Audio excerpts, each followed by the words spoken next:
எண்ணெய் ஊற்றிடுவோம்.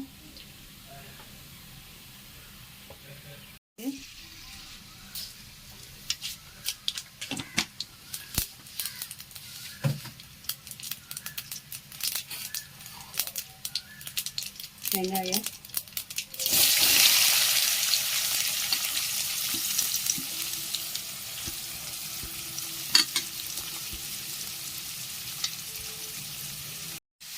கருவேப்பிலை போட்டு இது ஒரு வதக்கு, அப்புறம் ஒரு வதக்கி போட்டுட்டு அப்புறம் உப்பு போடணும். உப்பு போட்டுருவோம்.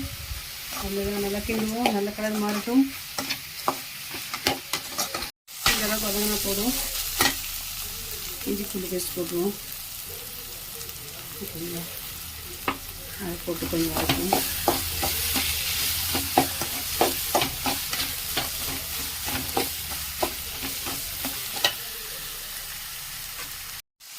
தேவையான அளவுக்கு மிளகாய் போட்டுருவோம்.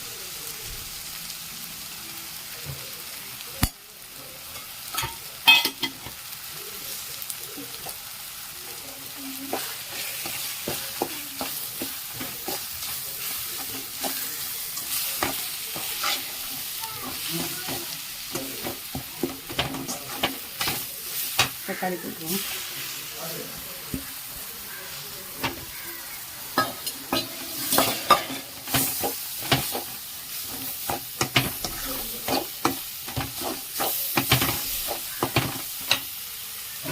கனவா வள்ளி போட்டுருவோம்.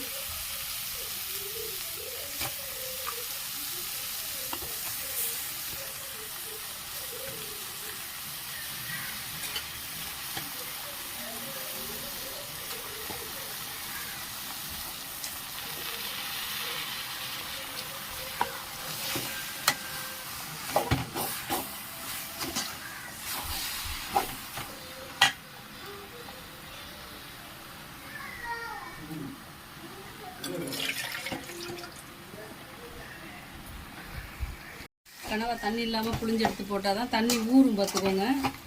அதனால் அப்படியே விட்டு கிண்டி விட்டுருக்கோம். ஓகேங்களா,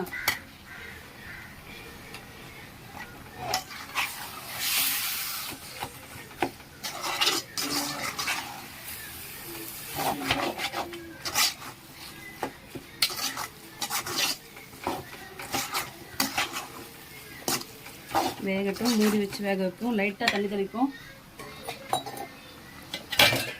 லைட்டாக தண்ணி தெளித்த மாதிரி விடுவோம். போதும்.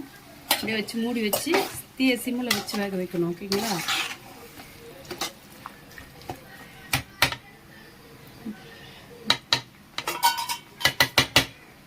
மூடி வச்சு வேக வைப்போம். ரெடி ஆகிடுச்சு.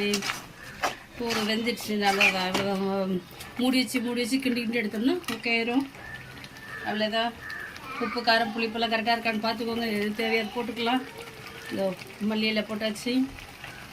இப்படி ஒரு கிண்டு அப்படி ஒரு கிண்டிட்டு அவ்வளோதான், ஆஃப் பண்ணிடலாம். Okay bye. பாருங்கள் மக்களே, சப்ஸ்கிரைப் பண்ணுங்கள், ஷேர் பண்ணுங்கள், லைக் பண்ணுங்கள். Okay bye.